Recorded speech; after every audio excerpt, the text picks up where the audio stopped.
सभी लोगों को तैनगोरिया का बहुत बहुत नमस्कार। हेलो एवरीवन, मैं यशवर्धन तैनगोरिया आपका स्वागत करता हूं एक बार फिर पूरे जोश के साथ आपके अपने फीलिंग वाले यूट्यूब चैनल तैनगोरिया कॉन्सेप्ट पर। तो जैसा कि आप सभी लोगों को पता है कि हम लोग यूपी टीजीटी पीजीटी मैथमेटिक्स में रियल एनालिसिस में आगे बढ़ रहे हैं। इससे पहले मैं आपके 2 लेक्चर्स को ले चुका हूं, तो मैं उम्मीद करता हूं कि आप लोगों ने इससे पहले के 2 लेक्चर्स प्रॉपर तरीके से देखे होंगे और नोट्स बनाए होंगे। मैं अक्सर देख रहा हूं कि आप में से अभी तक काफी सारे लोग अभी भी एक्टिव नहीं हुए हैं। तो भाई साहब, एक्टिव हो गए तो अपने लिए, नहीं हो गए तो अपने लिए। मेरा काम बस कहने का है। मैंने आपसे बोल दिया है कि अभी तो आप नहीं पढ़ रहे हो, आप इंतजार कर रहे हो कि चलो अभी नोटिफिकेशन नहीं आया, अभी हम नहीं पढ़ते, अभी नहीं पढ़ते, लेकिन जैसे ही अचानक नोटिफिकेशन आएगा, एकदम से पूरे सिलेबस का भार आपके सिर पे फूट पड़ेगा और फिर तुम कवर नहीं कर पाओगे। ये मेरी गारंटी है, नहीं कर पाओगे कवर। अगर अभी से साथ साथ नहीं चलोगे, अभी से क्वेश्चन प्रैक्टिस नहीं करोगे, तो भैया ये मौका भी तुम खो दोगे। इसका मतलब ये कि तुम्हें नौकरी चाहिए ही नहीं, क्योंकि जिसको जो चीज चाहिए होती है उसके लिए जी जान लगा देता है। तो बस ज्यादा बातें ना करते हुए आज का क्लास शुरू करते हैं। देखिए भाई साहब, तो हम लोगों ने ऑर्डर्ड फील्ड को अच्छे से समझ लिया था। हमने सीखा था कि ऑर्डर्ड फील्ड के लिए पहली बात तो फील्ड होना चाहिए। अगर फील्ड ही नहीं है तो फिर वो ऑर्डर्ड फील्ड भी नहीं होगा। अब ऑर्डर फील्ड ना होने के हमने बहुत सारे एग्जांपल भी देखे थे कि जो फील्ड है लेकिन ऑर्डर फील्ड नहीं है। मतलब फील्ड है तो ऑर्डर फील्ड हो ऐसा जरूरी नहीं है, लेकिन अगर ऑर्डर फील्ड है तो फील्ड पक्का होगा। अब इसी सीढ़ी में कुछ एग्जांपल लिखा दे रहा हूं आपको, जैसे कि set of real numbers. Set of real numbers आपका ऑर्डर्ड फील्ड होता है, ओ एफ, मतलब ऑर्डर्ड फील्ड। दूसरा, सेट ऑफ रेशनल नंबर्स, ये भी आपका क्या होता है, ऑर्डर्ड फील्ड होता है। तो यही कुछ गिने चुने एग्जांपल है जो मोस्ट फेमस है, मैंने वही लिखा दिए हैं। एग्जाम में ऑर्डर्ड फील्ड ना होने का क्वेश्चन ज्यादा बनने की प्रोबेबिलिटी है। ठीक है, मैंने आपको बहुत सारे क्वेश्चन करवाए थे। आगे बढ़ते हैं। अब उन्हीं सीरीज में आगे बढ़ते हुए हम कुछ प्रॉपर्टीज को डिस्कस करने जा रहे हैं। ठीक है, तो some properties of order relation. Some properties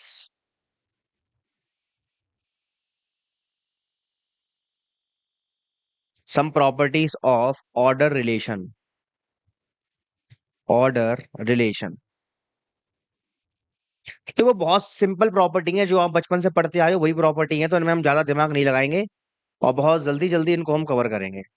ठीक है, तो देखो भाई, आपकी जो पहली प्रॉपर्टी है तो लगभग सभी को पता है। देखो, for each of the following real number, for each real number, for each real number, जो मैंने कल भी आपको बताई थी, a one and only one, one and only one of following holds, of following holds. मतलब रियल नंबर के लिए इनमें से कोई एक प्रॉपर्टी हमेशा होल्ड करती है, केवल एक। कौन सी? या तो ए बी से बड़ा हो, या ए बी से छोटा हो, या ए बी के बराबर हो। ये हमने कल ही सीखा था कि ऑर्डर फील्ड होने के लिए ये प्रॉपर्टी जरूरी होती है। दूसरी बात, दूसरी बात क्या है कि अगर ए आता है आपका रियल नंबर से, जो कि पॉजिटिव रियल नंबर से आता है, और बी आता है आपका नेगेटिव रियल नंबर से, तो इसका मतलब क्या हो गया? इसका मतलब हो गया, इंप्लाइज दैट, शायद मैंने कुछ चलो कोई दिक्कत नहीं है। ठीक है, तो इसका मतलब ये हो गया कि ए जो होगा वो जीरो से बड़ा होगा और बी जो होगा वो जीरो से छोटा होगा। बहुत सिंपल सी बातें हैं। ठीक है, चलिए, तीसरी प्रॉपर्टी। सभी को पता है ना, पॉजिटिव रियल नंबर कौन से होते हैं, जो जीरो से बड़े होते हैं, और नेगेटिव रियल नंबर कौन से होते हैं, जो जीरो से छोटे होते हैं। अगली प्रॉपर्टी है यहाँ पे, अगली property number 3, A comma B belongs to real number positive. अगर कोई दो पॉजिटिव रियल नंबर है तो उनका जो एडिशन आएगा वो भी पॉजिटिव रियल नंबर होगा, है कि नहीं? उनका जो मल्टीप्लीकेशन आएगा वो भी पॉजिटिव रियल नंबर होगा। ठीक है, तो थोड़ा जल्दी जल्दी को लिखते हैं। सारी सिंपल प्रॉपर्टी है, सब आपने बचपन से पढ़ी हुई है। अगला, अगर A comma B negative real number से आते हैं, इसका मतलब हो गया कि ए प्लस बी जो आएगा वो भी आपका नेगेटिव रियल नंबर से आएगा, और ए इंटू बी आएगा, क्योंकि दो नेगेटिव नंबर का मल्टीप्लाई कर रहे हैं वो पॉजिटिव हो जाएगा, तो वो पॉजिटिव रियल नंबर से आएगा। ठीक है, कोई समस्या? कोई समस्या नहीं होनी चाहिए। अगली प्रॉपर्टी है कि अगर ए बी से छोटा है और बी सी से छोटा है, इसका मतलब ए सी से भी छोटा हो जाएगा, सॉरी ए सी से छोटा हो जाएगा। ठीक है, सिंपल सी कहानी है, कोई ज्यादा बड़ा काम नहीं है इसमें। अगली प्रॉपर्टी है कि अगर ए बी से छोटा है, इसका मतलब अगर दोनों तरफ मैं किसी नंबर को ऐड कर देता हूँ ए प्लस सी, तो वो भी बी प्लस सी से छोटा होगा। 7 नंबर की प्रॉपर्टी है, अगर ए नेगेटिव है, इसका मतलब माइनस ए लेस देन माइनस बी होगा। उल्टा बोल दिया मैंने। इसका मतलब जो माइनस ए होगा, कहाँ गया, माइनस ए वो पॉजिटिव हो जाएगा। ठीक है। अगली प्रॉपर्टी है कि अगर ए आपका पॉजिटिव है, ए और बी से बड़ा है, ऐसा समझो पहले। ए अगर बी से बड़ा है तो इसका मतलब माइनस ए छोटा हो जाएगा, काय से, माइनस बी से। ये सारी चीजें हम और ज्यादा डिटेल में समझेंगे जब हम इनइक्वलिटीज आपको करवाएंगे। ठीक है। अगली प्रॉपर्टी 9 नंबर। अगली है कि अगर ए अगर ग्रेटर देन जीरो है, इसका मतलब हो गया कि 1/a होगा, वो भी ग्रेटर देन जीरो होगा। अगली प्रॉपर्टी है कि अगर ए नॉन जीरो है तो उसका जो स्क्वायर होगा वो जीरो से हमेशा बड़ा होगा। अगली प्रॉपर्टी है क्या, कि ए अगर बी से बड़ा है और बी अगर जीरो से बड़ा है, तो इसका मतलब ए स्क्वायर बी स्क्वायर से बड़ा होगा। तो ये कुछ छोटी छोटी प्रॉपर्टीज थी, उम्मीद करता हूँ सभी को समझ में आई होगी, इस पे हम ज्यादा जोर नहीं देंगे, सभी को ये खासकर पता होती हैं। अब आता है अगला टॉपिक। अब आते हैं आपके इंटरवल्स। ये भी सभी को लगभग पता ही है, इंटरवल्स। तो इसमें भी हम थोड़ा थोड़ा समझते जाएंगे और जल्दी जल्दी इनको खत्म करते जाएंगे। ठीक है।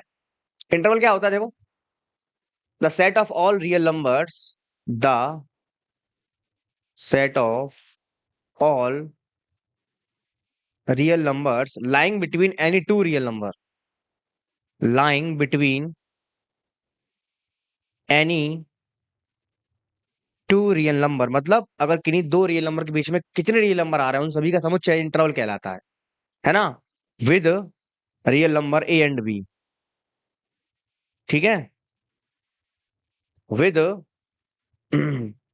ए less than B, with A less than B is called interval, is called interval.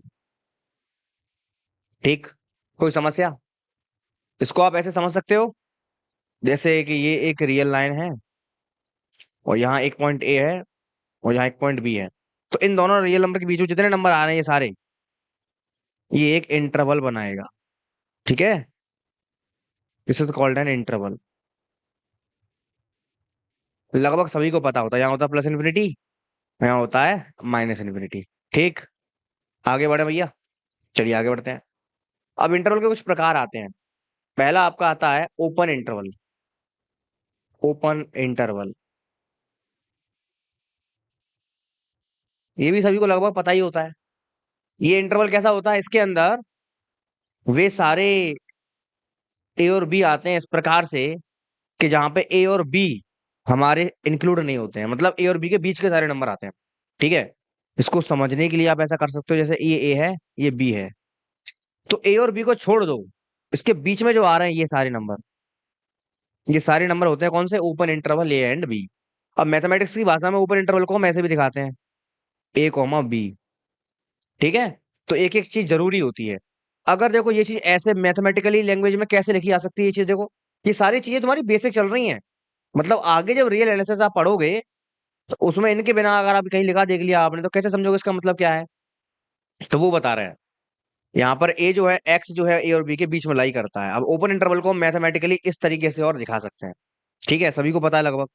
तो मैं आपको क्यों लिखा रहा हूँ, ये मैं इसलिए लिखा रहा हूँ क्योंकि अगर मान के चलो ओपन इंटरवल की बजाय ये चीज लिखी आ गई, तो काफी सारे लोग इसी में कंफ्यूज हो जाएंगे कि ये ओपन इंटरवल लिखा हुआ है। आगे चल के आप सीखोगे ओपन सेट, क्लोज सेट, है ना, क्लोजर निकालना सीखोगे, डेंस सेट निकालना सीखोगे, तो बहुत समस्या खड़ी हो जाएगी। तो वहां पे सारी चीजें थॉटिकल आती हैं, इस वजह से मैं आपको थॉटिकल लिखा रहा हूँ कि ओपन इंटरवल का थॉटिकल मैथमेटिकल इंग्लिश में मीनिंग क्या है। समझ में आ गया। चलिए, उसके बाद आपका आता है क्लोज इंटरवल। क्लोज इंटरवल,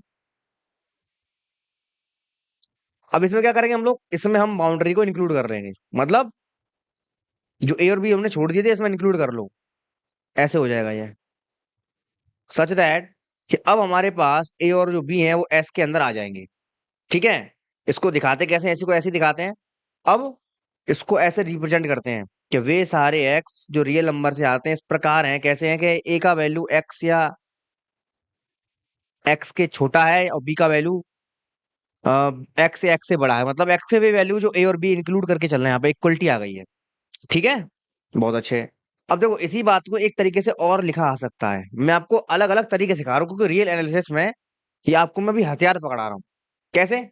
हमको पता है कि अगर ऊपर इंटरवल के अंदर अगर मैं यूनियन कर दूं किसका, ए और बी का, क्योंकि ये दो ही पॉइंट तो छूट गए थे, केवल दो ही दो पॉइंट छूटे थे ये दोनों। अब ये यहाँ इंक्लूड कर दो, यूनियन लगा दिया मैंने, ए कॉमा बी यूनियन बी। तो एग्जाम में ऐसे भी क्वेश्चन आ सकता है कि बताओ कि इसके अंदर हमने ये ऐसा यूनियन लगा दिया कि ये क्या है। समझ में आ रहा है? तो मैथमेटिक्स में रियल एनालिसिस में सारा खेल होता है भाषा का। तो पता तो सबको होता है कि ये क्लोज होता है ओपन होता है, लेकिन इसको और किन किन तरीकों से अलग अलग नजरिए से देखा जा सकता है, आपको वो लिखा रहा हूँ। ठीक है, वेरी गुड। चलिए यहाँ पे ए क्या कहलाता है आपका सबको पता है, ए यहाँ पे हो जाएगा आपका left and point, left and point, और बी क्या हो जाएगा यहाँ पे, right and point, right and point. ठीक, चलिए आगे बढ़ते हैं भाई। इसके बाद आपका आता है semi open close, semi open या क्लोज, या फिर इसको हम बोलते हैं क्या, open close interval, open close interval.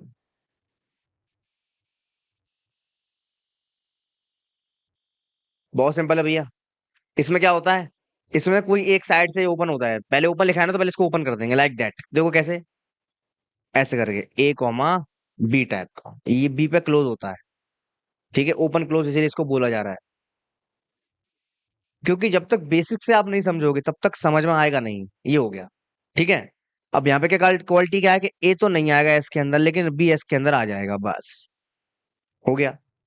और इसको हम कैसे लिख सकते हैं मैथमेटिकली, ऐसे लिख सकते हैं देखो, एक्स सच दैट वे सारे एक्स जो रियल नंबर से आते हैं इस प्रकार हैं कि जो एक्स का वैल्यू है वो ए से तो बड़ा है लेकिन बी या बी से छोटा है, बस।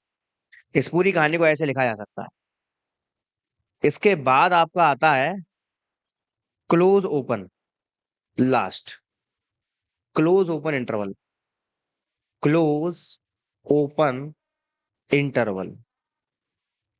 ठीक है, सर ये क्या होता है, देखो बहुत सिंपल है, एस बराबर, इसमें क्या हो जाएगा, इसमें आगे वाला क्लोज हो जाएगा, देखो पहले क्लोज लिखा है ना तो ये क्लोज हो गया, मतलब इसमें ए तो एस में आ गया लेकिन बी एस में नहीं आएगा। इसको और कैसे समझ सकते हैं, X such that X belongs to real number, A तो एक्स का वैल्यू ए या ए से बड़ा हो सकता है लेकिन बी से छोटा ही होगा, बी इसमें इंक्लूडेड नहीं होगा। तो एकदम सिंपल सिंपल सी डेफिनेशन थी ये। ठीक है, आगे बढ़ते हैं। उसके बाद आता है next topic, infinite interval, infinite interval. बहुत सिंपल है भाई साहब। इनफाइनाइट इंटरवल का दर्जा कब मिलता है, सुनना बड़े ध्यान से, यहाँ पे थोड़ा क्लू होता है।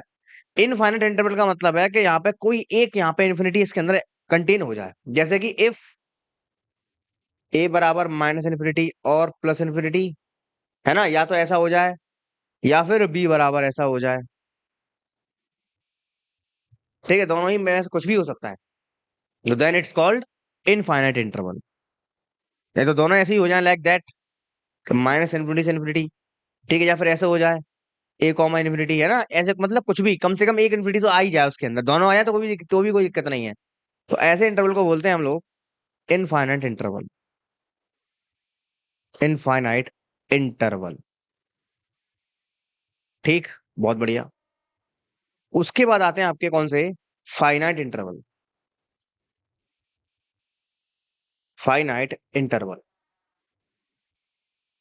ये क्या होते हैं भाई, बहुत सिंपल, मतलब for each interval whose end points are real number, मतलब उसके रियल नंबर पॉइंट्स हमें पता हो कि इसकी सीमा कहां से कहां तक है, मतलब लाइक दैट, जैसे 1,2 लिखा है, हमको पता है ये इतना है, 1 से 2 तक जा रहा है, फाइनाइट है ऐसे करके। लेकिन ध्यान रखना इसके अंदर जो पॉइंट्स आ रहे हैं वो हमेशा इनफाइनाइट होते हैं। तुम समझ नहीं पाए मैं क्या कह गया, इनफाइनाइट इंटरवल का मतलब ये नहीं है कि उसके अंदर इनफाइनाइट एलिमेंट आएंगे, एलिमेंट तो हमेशा इनफाइनाइट ही होते हैं इंटरवल के अंदर, वरना वो इंटरवल बन ही नहीं पाएगा। हम इंटरवल की बिहेवियर की बात कर रहे हैं, जैसे यहाँ पे 1 से 2 तक दिख रहा है हमें, यहाँ से यहाँ तक है, फाइनाइट है, ये एक फाइनाइट लेंथ है 1 से 2, समझ में आया कि नहीं आया? और यहाँ पे लेंथ फाइनाइट नहीं थी, माइनस इन्फिनिटी से प्लस इन्फिनिटी जा रही है, तो यहाँ पे लेंथ नहीं बता पाएंगे, तो ये इंटरवल कहलाएगा इनफाइनाइट। एलिमेंट्स हमेशा उसके अंदर इन्फिनिटी आते हैं।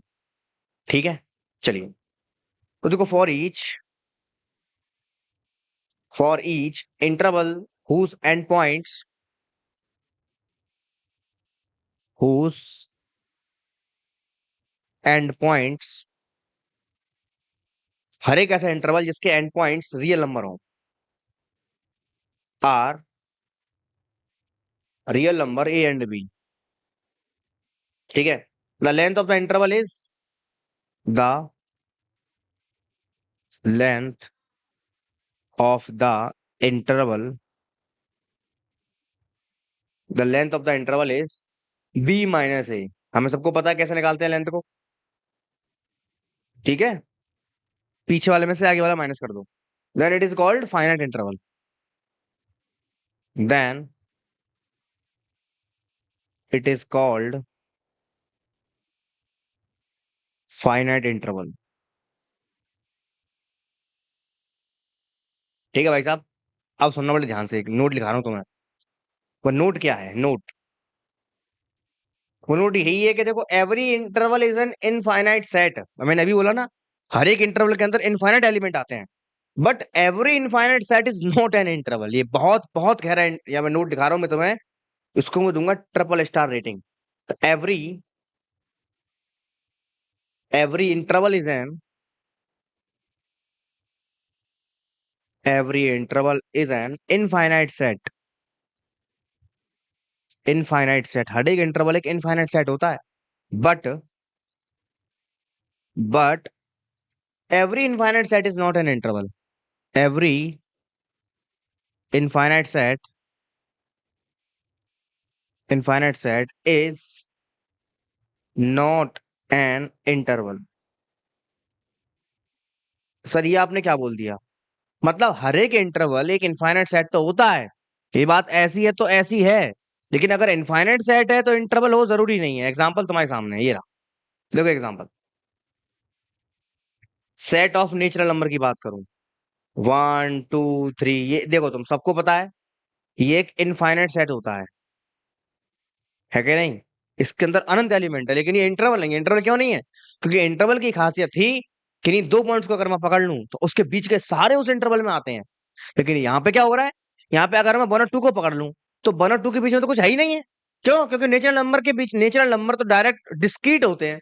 डिस्क्रीट मतलब दूर दूर, 1 फिर 2, इसके बीच में करोड़ों अरबों संख्या छूट गई। 1.001, 1.2, 1.3, लाइक दैट, तमाम संख्या छूट गई।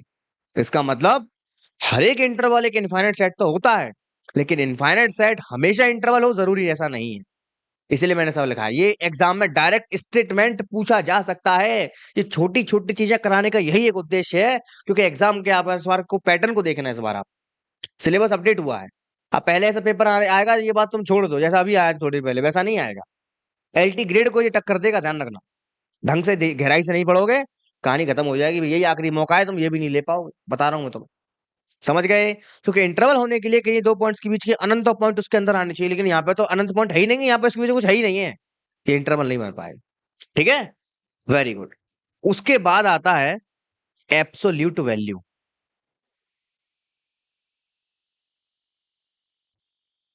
एब्सोल्यूट वैल्यू सभी को पता है, एब्सोल्यूट का मतलब क्या होता है? पॉजिटिव वैल्यू, है ना? तो modulus of real number, modulus of real number. वैसे तो मैं आपको मॉडुलस इनइक्वलिटी में पढ़ाऊंगा बहुत जुद्दा तरीके से, लेकिन यहाँ पे कुछ इसकी प्रॉपर्टीज है वो समझ लो। डेफिनेशन, डेफिनेशन क्या कहती है भैया? डेफिनेशन कहती है, if X belongs to R, अगर एक्स रियल नंबर से आता है, then its absolute value then its absolute value denoted by mod x,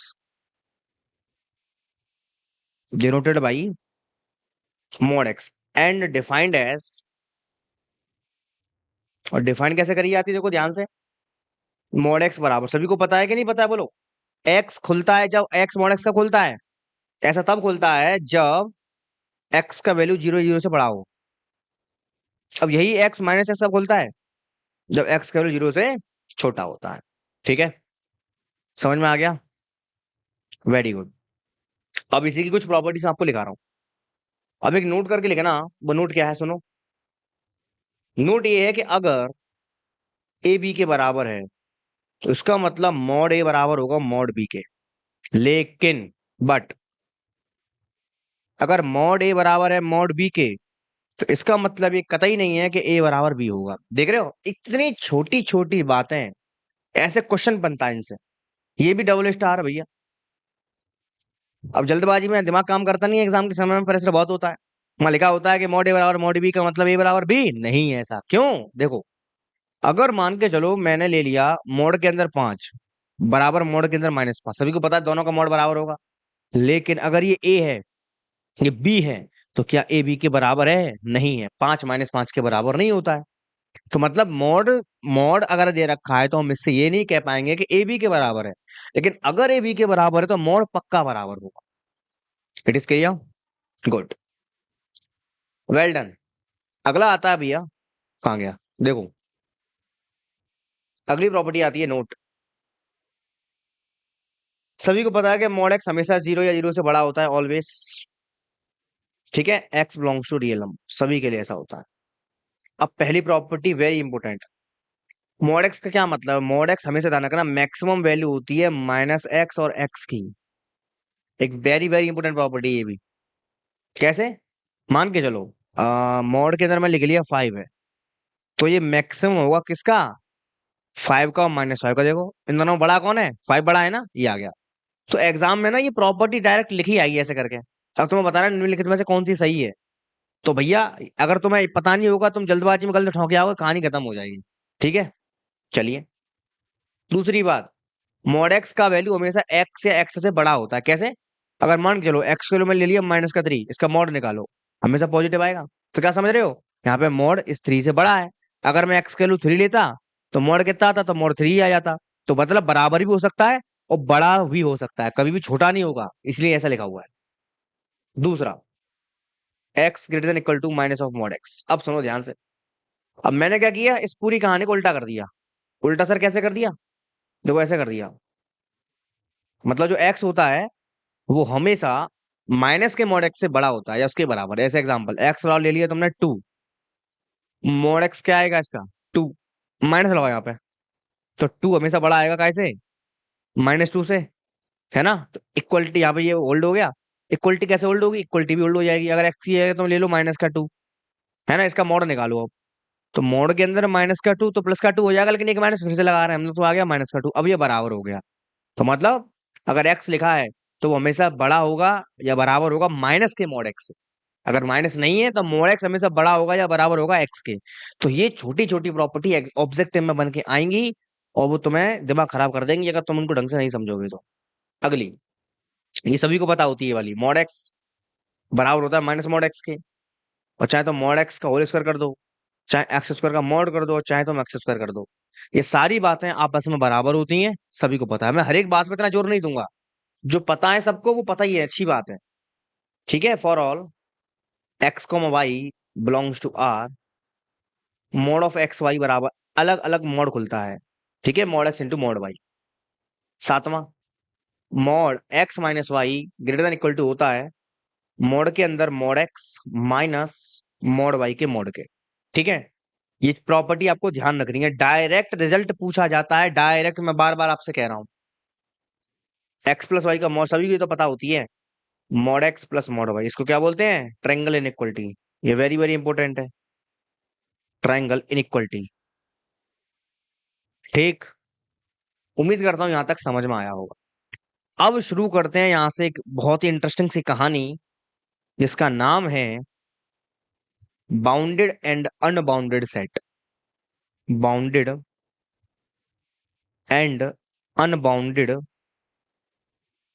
sets, very very most important. आपके सिलेबस के मुताबिक मैं चल रहा हूँ, एक्सियम्स ऑफ रियल नंबर में।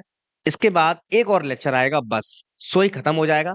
फिर हम एक ही लेक्चर में सारे, क्या बोलते हैं उनको, आर्किमिडियन प्रॉपर्टी, है ना, और क्लोज सेट, ओपन सेट, ये सारे तुम तुरंत समझ जाओगे, क्योंकि मैंने तुम्हें सारा बेसिक मसाला दे दिया है। अब ये सारा बेसिक था, सारा मैंने तुम्हें टूल पकड़ा दिए, अब इनका इस्तेमाल करके देखो हम पूरी रियल एनालिसिस को ऐसे फील करके पढ़ेंगे कि तुम्हें मजा आ जाएगा। देखो भाई साहब, चलिए अब हम बात करते हैं। देखो बाउंडेड और अनबाउंडेड सेट्स कौन कौन से होते हैं। मतलब बाउंडेड का मतलब क्या है? बाउंडेड का मतलब है, देखो कोई चीज बाउंड कब होती है, मैंने आपको हर बार समझाया है। जैसे इंसान भाग रहा है, कोई इंसान है, कोई मैन है, तुमने इसको एक कमरे में बंद कर दिया, चारों दीवारी में कैद करनी तो होता बाउंड का मतलब, तो ये बाउंड हो गया। लेकिन मैथमेटिक्स, क्योंकि हम रियल एनालिसिस पढ़ रहे हैं, तो हम रियल लाइन है हमारे पास केवल। अब रियल लाइन, एक सीधी रेखा को आप कैसे बाउंड करोगे? ऊपर नीचे जगह होती नहीं है, केवल आजू और बाजू होती है। तो आजू बाजू के दोनों तरफ से इसको बाउंड कर दो। तो ऐसा सेट जिसके आगे की दीवार पता हो कि इससे ज्यादा नहीं हो पाएगा ये, उसके पीछे की दीवार पता हो इससे पीछे नहीं हो पाएगा ये, तो ऐसा सेट जो दोनों तरफ से घिर जाता है उसे बाउंडेड सेट कहा जाता है। समझ आया कि नहीं आया? तो मैं यहाँ पर थोड़ा सा आपको प्रैक्टिकली हिंट देना चाहूंगा। वो हिंट ये है कि यहाँ पे एक रियल लाइन है, मान के चलना, और ये एक सेट है एस, ठीक है, ये एक सेट है।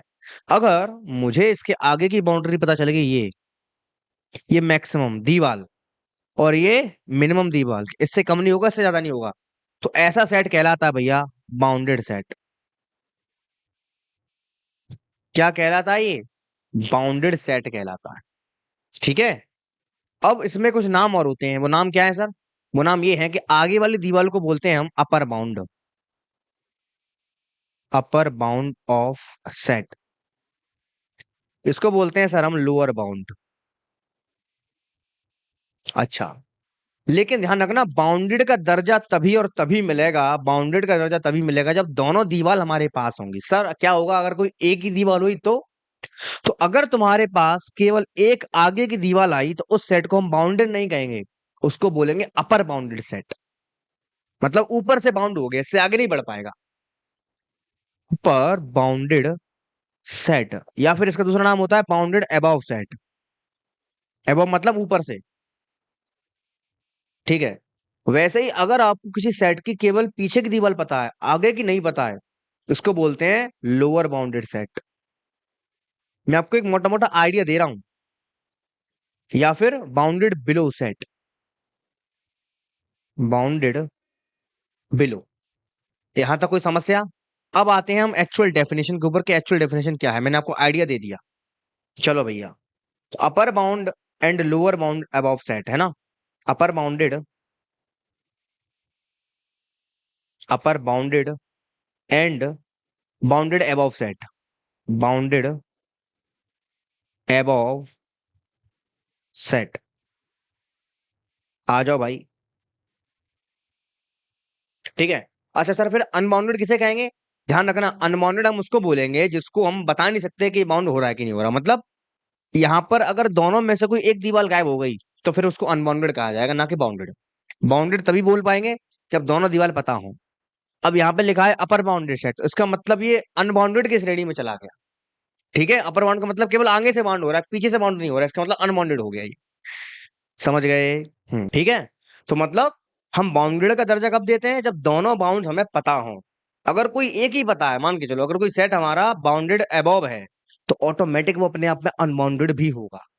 क्यों? क्योंकि बाउंडेड तो नहीं हो पाया ना, वो दोनों दीवार कहाँ मिल पाई। कोई एक दीवार मिल रही है, कोई एक दीवार नहीं मिल रही है, इसका मतलब क्या है? जो नहीं मिल रही है वो जरूर अनंत जा रही होगी। अब चाहे वो प्लस इन्फिनिटी पे जाए, चाहे वो माइनस इन्फिनिटी पे जाए। बल्ले पड़ा कि नहीं पड़ा? गुड। अब आ जाओ, आ जाओ परिभाषा पे आते हैं। देखो भाई, let S be any subset of R, a real number alpha is said to be, a real number alpha is said to be an upper bound of s, be an upper bound of s। s की upper bound कहलाएगा। कब कहलाएगा भैया? If. Upper bound का मतलब क्या है? कि सेट के हर एक एलिमेंट उससे छोटे रहे। मतलब x हमेशा अल्फा से छोटे रहे, for all x belongs to s। कोई सेट है हमारे पास, उसके हर एक एलिमेंट s, x सॉरी, किसी अल्फा से छोटे रहे या उसके बराबर रहे, उससे ज्यादा ना हो पाए। Also if has, also if S has an upper bound, an upper bound, then we say S is bounded above, then we say S is bounded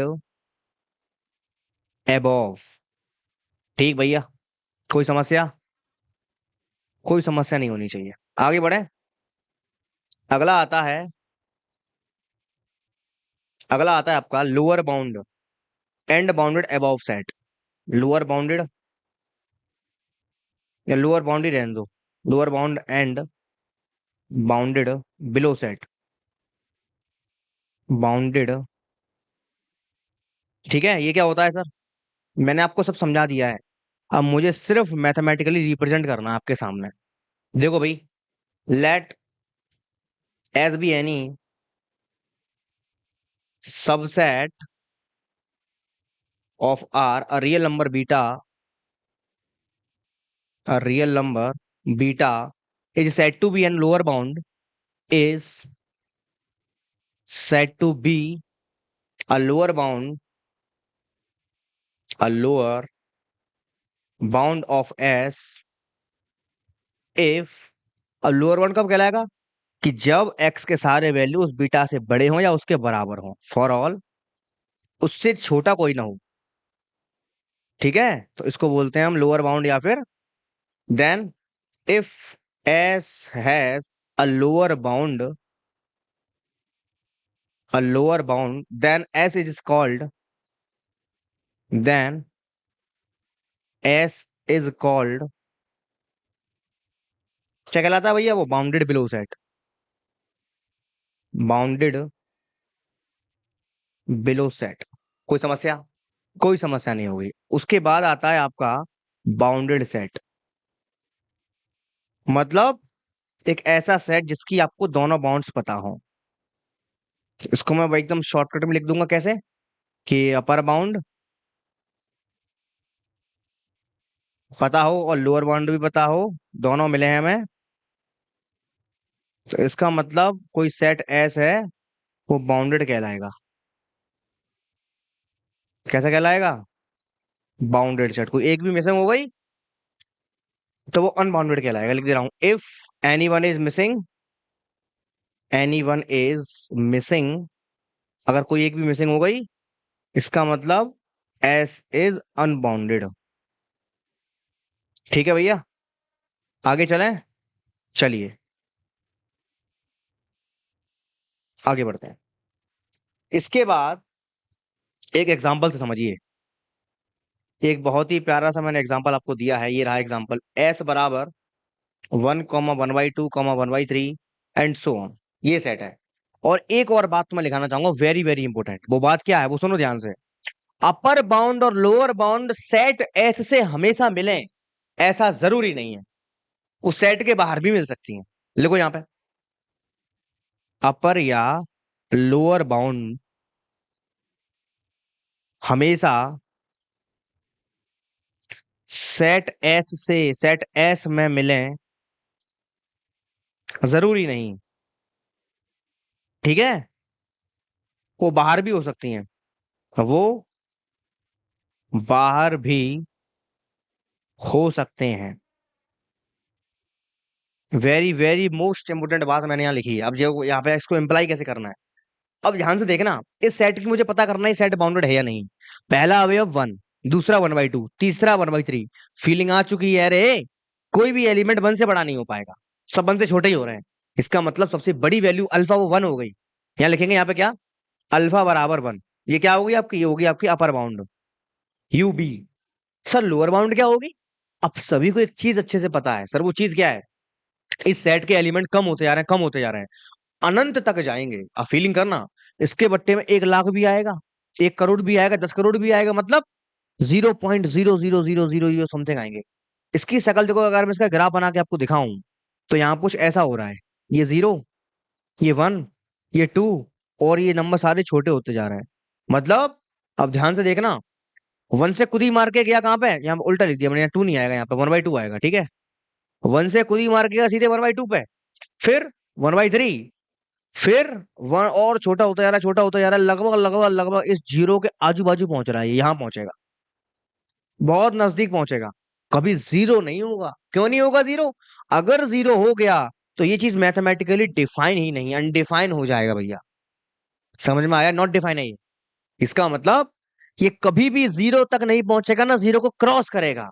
मतलब ये बाउंड्री मिल गई, इस जीरो से आगे नहीं बढ़ पाएगा, मतलब पीछे नहीं जा पाएगा। इसका मतलब जीरो हमारा बीटा हो गया, जो कि क्या हो गया, लोअर बाउंड। अरे अब क्या जीरो इस सेट में कभी मिल पाएगा तुम्हें? कभी नहीं मिलेगा। इसका मतलब जीरो इस सेट में था ही नहीं, लेकिन तब भी वो लोअर बाउंड बन गया।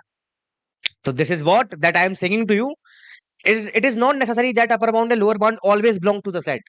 It must be also can either from the part of the set. मतलब जरूरी नहीं है कि हमेशा वो सेट के अंदर मिले, वो सेट से बाहर भी मिल सकती है। बहुत सारे लोग ऐसा बोलते हैं, बहुत जगह पे ऐसा लोग बोलते हैं कि upper bound lower bound set के अंदर होनी चाहिए, ऐसा जरूरी नहीं है। ठीक है, बहुत अच्छे, ये हो गया। आगे चले भैया। हम्म, अब देखो एक बहुत ही प्यारा नोट दिखा रहा हूं तुम्हें। अब देखो मजा। अब आप में से कोई मुझसे बोलेगा कि सर जीरो से पीछे नहीं जा पा रहे हैं, सर ये -1 से पीछे भी तो नहीं जा पा रहे हैं।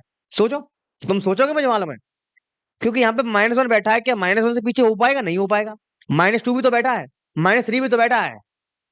तो यही तो फील है इस रियल एनालिसिस का, जो दिखता है वो होता है। बिल्कुल सही बात है ये।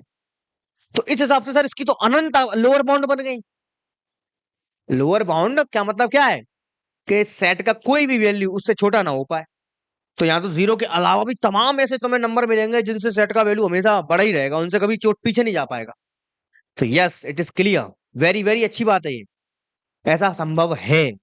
अपर बाउंड लोअर बाउंड, अगर कोई एक लोअर बाउंड हमें मिल गई, मिलनी एक चाहिए, कम से कम एक मिल गई, तो उसके आगे आने वाले सारे नंबर खुद अपने आप में एक लोअर बाउंड बन जाएंगे। सेम अपर बाउंड के लिए ऐसा होगा। जब वन है, वन से सभी छोटे हैं, तो अरे ये दो मैं लिख दूं तो दो तो सबरे छोटे हैं, तीन लिख दूं, तीन से भी तो सबरे छोटे हैं। तो ऐसा कतई ऐसा नहीं है कि सेट के अंदर तुम्हें हमेशा अपर बाउंड या लोअर बाउंड मिले, बाहर भी मिल सकता, और मिलता है यार, एग्जैक्टली मिलता है। तो सर यहाँ पे आपने ये थिएटर क्या हो गया फिर, ये इसका भी थिएटर तो मैं समझाऊंगा। अपर बाउंड में से या लोअर बाउंड में से कोई एक तुम्हें मिल गया, या अपर बाउंड तुम्हें मिलेगी एक, तो उसके आगे वाले जितने भी नंबर आएंगे सबसे छोटा रहेगा सेट का एलिमेंट, तमाम अपर बाउंड मिलेंगी। कोई लोअर बाउंड मिलेगी तुम्हें, उससे छोटे सारे नंबर अपने आप में लोअर बाउंड बनेंगे। इसका मतलब अगर कोई एक अपर बाउंड है तो अनंत अपर बाउंड मिल सकती है। यहां से स्टेटमेंट क्वेश्चन बन सकता है, इसको नोट कर लेना, लिखा रहा हूं मैं तुम्हें, नोट। सुनो नोट क्या है भैया, जरा टाइम वाइम का इशू देखते रहे तो टाइम चलो काफी है। नोट देखो, if S is bounded above, if S is bounded above, ऐसा आज से पहले तुमने कहीं नहीं पढ़ा होगा ना, तुम पढ़ पाओगे भैया, बहुत हैवी कंटेंट है ये, बहुत हैवी कंटेंट है, ऐसा कहीं पूरे यूट्यूब पे तुम्हें नहीं मिलेगा भैया। बहुत अच्छा कंटेंट लेके आया हूं, बहुत अच्छा। If S is bounded above, अगर एस बाउंडेड अबव है, then S must have infinite number of upper bound. मैंने वही तो आपको बोला, then S must have, then एक कहां गायब हो गया भाई, S must have infinite number of upper bound, infinite number of upper bound, यही तो मैंने आपको बोला। अगर सेट की तुम्हें अपर बाउंड पता चल गई एक, तो उसके पास अनंत अपर बाउंड हो जाएगी। ठीक है, सेम दूसरा point, if S is bounded below, if S is bounded below, अगर सेट बाउंडेड बिलो हो गया, then at S must have infinite number of lower bound, then S must have infinite number of lower bound. ठीक है, और बहुत important बात है ये। ठीक है, और यहां पे लिख भी दे रहा हूं मैं, यहाँ पे अपर bound and lower bound of S need not be element of S, upper bound and lower bound of S need not be element of S, जरूरी नहीं है कि वो एस से आए ही आए। ठीक है, तो सर इसका भी तो कुछ नाम होगा, कि हमने यहाँ पे जो पहली अपर बाउंड फाउंड करी, जो पहली लोअर बाउंड फाउंड करी, इसका भी तो कुछ नाम होगा। यस, बिल्कुल नाम है इसका, बिल्कुल नाम है। अब ध्यान से देखना, इस सेट के अंदर वन, वन के अलावा सारे मिलेंगे, लेकिन सबसे छोटी अपर बाउंड कौन सी है? सबसे छोटी अपर बाउंड है वन। तो इसको एक और नए शब्द से हम पढ़ेंगे आगे, इसको बोलते हैं लीस्ट अपर बाउंड। जो पहली बार तुम्हें मिली, क्योंकि इसके आने वाले इसके आगे अनंत समय मिलेंगी, वो सारी अपर बाउंड होंगी। लेकिन जो सबसे पहली दीवार खड़ी है, मतलब इसके आगे तुम्हें अनंतो दीवार मिलेंगी, उसमें सबसे पहली जो दीवार खड़ी है, सबसे छोटी दीवार, लेकिन दर्जा तो उसका अपर बाउंड का भी है। इसको क्या पढ़ेंगे? Least upper bound. लीस्ट मतलब छोटी अपर बाउंड। केवल ये शब्द पढ़ने में लोग इतना कंफ्यूज होते हैं, उनको यही नहीं समझ में आता है कि लिस्ट अपर बाउंड क्या होती है, अपर बाउंड क्या होती है, अंतर क्या है दोनों में। अरे भैया, अपर बाउंड को ही हम लिस्ट अपर बाउंड का दर्जा देते हैं, जो पहले नंबर पर खड़ी होती है। इसी प्रकार सबसे छोटी में सबसे नंबर वन पर अपर बाउंड कौन सी है? जीरो। है कि नहीं? तो जीरो सबसे छोटों में सबसे नंबर बना रही है, सबसे छोटों में सबसे नंबर बने। अब जाके अब बात तुम जितनी लोअर बाउंड मिलेंगी, वो सारी जीरो से छोटी होंगी। तो मतलब लोअर बाउंडों की श्रेणी में सबसे बड़ी लोअर बाउंड जीरो है कि नहीं? तो इसको बोलते हैं ग्रेटेस्ट लोअर बाउंड। इसको भी लिखाने जा रहा हूं। ये इसमें लोग बड़ा कंफ्यूज होते हैं भैया कि लीस्ट अपर बाउंड क्या होता है, ग्रेटेस्ट लोअर बाउंड क्या होता है, अपर बाउंड क्या होता है। अरे भैया, सब कुछ तुम्हारी आंखों के सामने रख के लेके आ रहा हूं मैं। लोअर बाउंड की श्रेणी में सबसे पहले नंबर पर जो खड़ी होगी वो जीरो है। इसके पीछे जितने भी तुम्हें मिलेंगे सारे वो छोटे होंगे जीरो से। तो जीरो लोअर बाउंड की श्रेणी में सबसे बड़ी लोअर बाउंड है। इसको बोलते हैं ग्रेटेस्ट लोअर बाउंड। और इसको दूसरी भाषा में इनफीमम बोला जाता है। और वैसे ही अपर बाउंड की श्रेणी में सबसे पहले नंबर की सबसे छोटी लीस्ट अपर बाउंड को सुप्रीमम बोला जाता है। ये बहुत अच्छी अच्छी बात है, बहुत मजा आने वाला है। ठीक है भाई साहब, चलिए आगे बढ़े। तो अब मैं तुम्हें यही लिखाने जा रहा हूं। चलो आ जाओ, जो हम बोलते हैं वो हम करते हैं। ठीक है, आ जाओ भाई, जल्दी जल्दी लगाते हैं। Supremum, supremum of a set. ध्यान रखना, सुप्रीमम कुछ नया नहीं है, हम उसको एक नया नाम दे रहे हैं, क्योंकि हमने नोटिस किया मैथमेटिशियंस ने कि ये तो सबसे नंबर वन की आ रही है, भैया नंबर वन पे आ रही है, तो उसका कुछ स्पेशल नाम होना चाहिए। उसको बोला गया सुप्रीमम ऑफ अ सेट। पल्ले पढ़ा कि नहीं पढ़ा? ऐसे तुमने आज तक नहीं पढ़ा हो, गारंटी है। अगर समझ दिल से पसंद आ रही क्लास, अगर क्लास दिल से पसंद आ रही है, तो एक प्यारा सा कमेंट और एक बढ़िया सा सब्सक्राइब करके जरूर जाना भैया। एक छोटा सा कमेंट मेरे लिए इतनी बड़ी मोटिवेशन का काम करता है। हम पूरे कोर्स को बहुत ही जोरदार तरीके से पढ़ रहे हैं। चलिए, let S be, colour change करते हैं ना। Any non empty set, any non empty set, यहाँ पे बाउंडेड एबव लगा लो, non empty bounded above, bounded above subset of R, क्योंकि सेट है सबसेट है, क्योंकि टुकड़ा ही तो होगा रियल नंबर का। Subset of R, then S, then the supremum of S, then the supremum, then the supremum of S is, क्या होता है? अभी बताया था मैंने आपको, सबसे छोटी upper bound, least upper bound of S is least upper bound, least upper bound of S, denoted by, इसको कैसे लिखते हैं?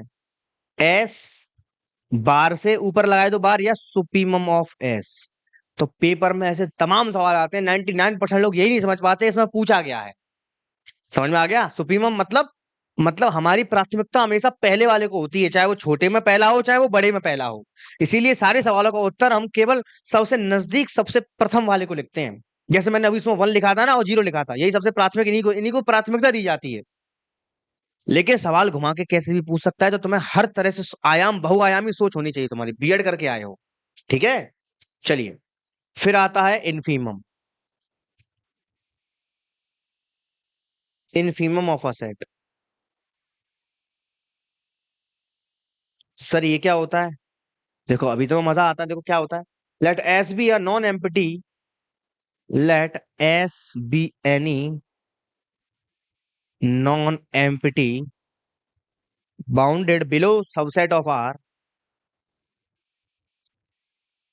Bounded below subset of R, then infimum of S, then infimum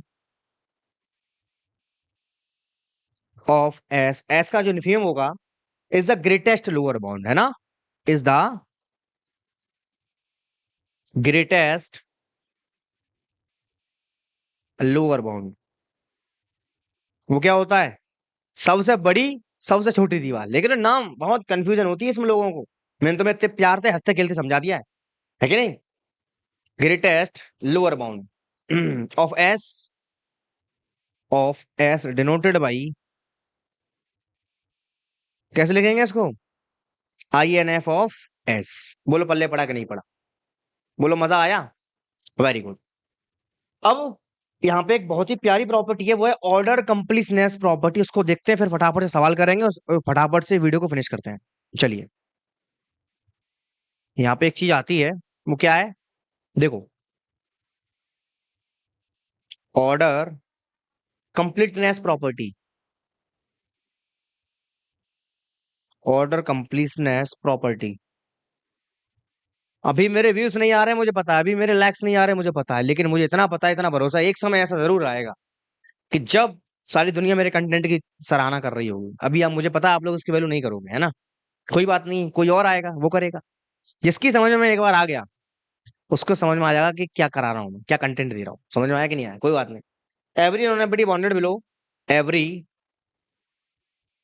non empty bounded above subset of R, bounded above subset of R has a supremum in R, has a supremum in R. Similarly, for infimum, देखो क्या लिखा मैंने।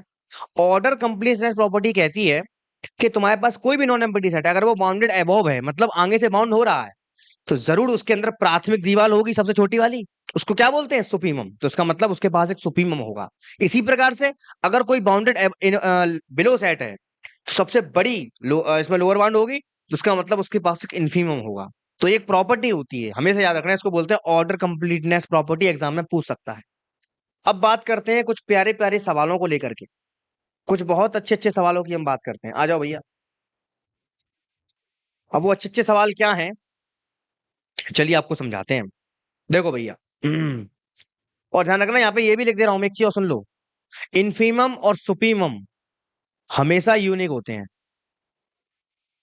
Infimum and supremum always unique. भैया होंगे unique वो तो। क्यों होंगे यूनिक?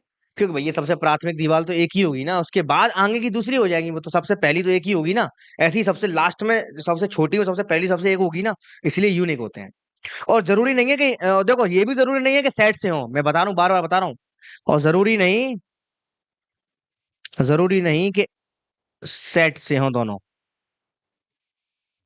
सेट के बाहर भी हो सकते हैं। ऐसा कभी नहीं आप पढ़ना कि सेट के अंदर मिलना चाहिए, नहीं, सेट के बाहर भी हो सकते हैं। ठीक है।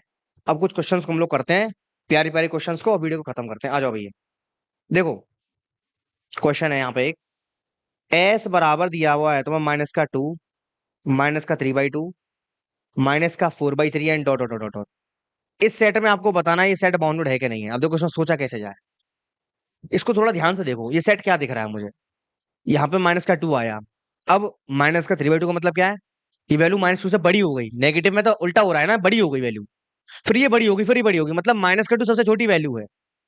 लेकिन -3 भी तो उसके अंदर हो सकती है, लेकिन उन सब में सबसे बड़ी तो -2 है। तो लीस्ट ग्रेटेस्ट लोअर बाउंड कौन है? -2। मतलब ये क्या है? इनफीमम मिल गया हमें। क्या मिल गया? इनफीमम।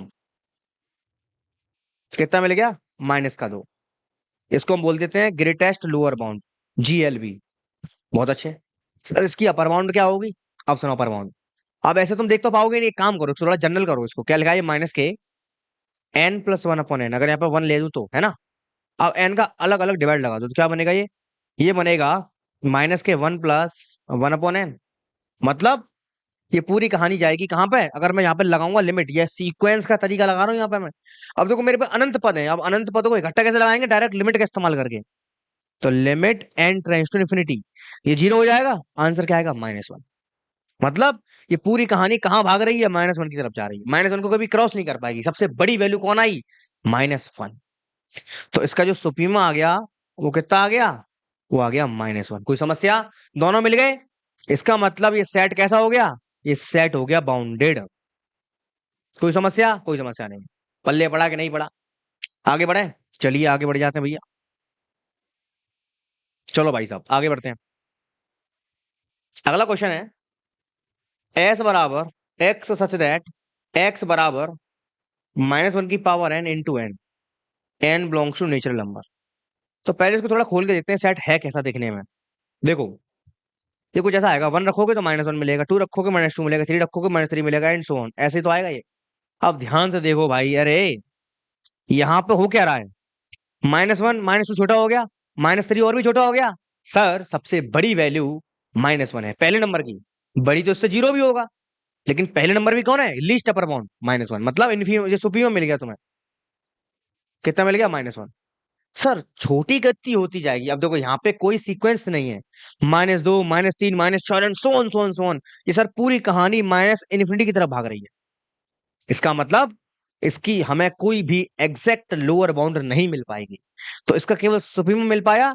इसका मतलब ये सेट बाउंडेड नहीं है। तो सर कैसा है? सर ये केवल अपर बाउंडेड सेट है, अपर बाउंडेड या बाउंडेड एबोव सेट है। ठीक। Infimum of S not exist. तुम बता ही नहीं पाओगे भैया सबसे छोटा वैल्यू कौन होगा। -3 लोगे तो उससे छोटा -4 मिल जाएगा, उससे छोटा और मिल जाएगा, तुम कोई एक नहीं बता पाओगे। सबसे पहले तो प्राथमिकता में एक ही आता है ना, वो नहीं बता पाओगे तुम। इसका मतलब लिथियम इसका एग्जिस्ट नहीं किया। ये सेट हमारा केवल बाउंडेड एबव है, ऊपर से तो बाउंड हो गया, सबसे मैक्सिमम वैल्यू -1 है, लेकिन नीचे से बाउंड नहीं हो पाया। ठीक है, कोई समस्या? कोई समस्या नहीं होगी। आगे बढ़ते हैं अगले प्रश्न की तरफ। देखो एस बराबर 1 2 एंड 3 एंड सो ऑन। अब ध्यान से देखो यहाँ पे क्या हो रहा है। देखो यहाँ पे सर सबसे छोटी वैल्यू तो 1 दिख रही है हमें। इन्फीमम कितना हो गया इसका, इन्फीमम ऑफ एस सर 1 हो गया। इसका मतलब ये सर बाउंडेड बिलो सेट है। क्यों? क्योंकि मैक्सिमम वैल्यू तो 4 5 अनंत तक जाएगी, इन्फिनिटी पे पहुंचेगी। इसका सुप्रीमम एग्जिस्ट नहीं करता है, तो ये सेट तुम्हारा बाउंडेड नहीं होगा। ठीक है, ये कैसा सेट है, ये केवल बाउंडेड बिलो सेट है। आगे बढ़े। अगला प्रश्न देखो भैया, तो मैं सवाल बहुत ही चुन चुन के लेके आया हूं, एकदम अच्छे अच्छे सवाल हैं। X belongs to real number such that के -5 x <3। अब ये कितना बढ़िया देखो। अब इस सेट के अंदर तुम्हें मजा आएगा। यहाँ पे देखो, यहाँ -5 होगा और यहाँ कहीं 3 होगा। अब एक्स के मान केवल इन बीच वाले हैं, तो तुम जानते हो भैया, तुम जानते हो भैया, तुम जानते हो कैसे जानते हो, तुम ऐसे जानते हो कि यहाँ पे 3 सबसे पहली अपर बाउंड है। क्यों? क्योंकि 3 से इसके वैल्यू छोटे रहेंगे, इसके बिल्कुल नजदीक जो पॉइंट आएगा वो भी इससे पीछे रहेगा, तो 3। तो इस सेट का सुप्रीमम कितना हो गया, 3 हो गया। ऐसे इन्फीमम कितना हो गया, -5। इन्फीमम मतलब सबसे बड़ी लोअर बाउंड -5 है। इसके आगे तो मैं अनंत मिल जाएंगे, लेकिन अपना उद्देश्य उनमें नहीं है, मैं इंटरेस्टेड हूं केवल पहले वाले में। यहां भी पहला मिला, यहां भी पहला मिला, वो है कौन, 3 और -5। इसका मतलब ये सेट बॉन्डेड हो गया। बोलो पल्ले पड़ा कि नहीं पड़ा? बोलिए, मजा आ रहा है? ठीक है, आगे बढ़े। आगे बढ़ते हैं, आइए बढ़ते हैं अगले और अंतिम सवाल की ओर। अगला क्या है? अगला है एस बराबर 1 प्लस -1 की पावर n अपॉन n। इसम बताना। ये क्वेश्चन बड़ा इंटरेस्टिंग लगा मुझे। अब देखो इसमें कैसे बताएंगे। अब इसको बड़े ध्यान से देखना। इसमें अगर मैं कुछ वैल्यू डाल के चेक करूं तो क्या होगा, n बराबर 1 डालो, 1 -1 0 हो जाएगा। 2 डालो, 1 प्लस 1/2, 2 एकम 2 और 1 3, 3/2 हो जाएगा। अब 3 डालो, इसके अंदर 3 डालो, 1 -1/3, 3 एकम 3 में से गया 2/3 हो जाएगा। 4 डालो, तो 1 प्लस 1/4, 4 एकम 4 और 1 5/4 हो जाएगा। अब देखो यहाँ पे हो क्या रहा है वो समझो। यहाँ पे सबसे छोटा 0 है, ये तो समझ में आ गया। अब ये सारे नंबर 0 से बड़े हैं, इसका मतलब यहां से पता चल गया हमें कि इस सेट की जो लोअर बाउंड आई, जो इन्फीमम आया, मतलब लोअर बाउंड जो आई वो कौन आई, 0 आया। सर सुप्रीमम कौन है? अच्छा अब आगे बढ़ते हैं। जस्ट ये नंबर आया 1.5, ये नंबर क्या आया, 0.6 के समथिंग आएगा ऐसा कुछ, लगभग लगभग। ये क्या आया, 1.4 फिर 4 दूनी 8, 1.2 के समथिंग आया। कुछ ऑर्डर चेक करें, 5 डालो। 1 - 1.5 क्या आएगा? 5 का 5 में से क्या? 4/5। 0.5 या 14। 6 डालो। 1 + 1/6, 6 कम 4 7/6। एक बचेगा, 6 कम 6 समथिंग समथिंग करूँ। सर एक चीज समझ में आ गई, सबसे बड़ा सर 1.5 एक ही बार आया है, उसके बाद सारे नंबर छोटे होते जा रहे हैं। इसका मतलब सबसे बड़ा कौन हो गया? 1.5। पहले नंबर का है ये सबसे बड़ा। कौन है ये? लीस्ट अपर बाउंड, सही समझे हो। सुप्रीमम ऑफ एस कितना आ गया? 1.5। दोनों मिल गए सर, दोनों मिल गए इसके। ये सर कैसा हो गया सर? ये सेट हो गया, बाउंडेड। बाउंडेड हो गया। तो बस आज की क्रियाकलाप को यही समाप्त करते हैं। उम्मीद करता हूं कि समझ में आया होगा। इसी के साथ मैं यशवर्धन तैगोरी आपसे विदा लेता हूं। मिलते हैं अगले जोरदार धमाकेदार वीडियो में जोरदार कॉन्सेप्ट के साथ। तब तक के लिए सी यू टुमारो के bye and take care. Thank you everyone.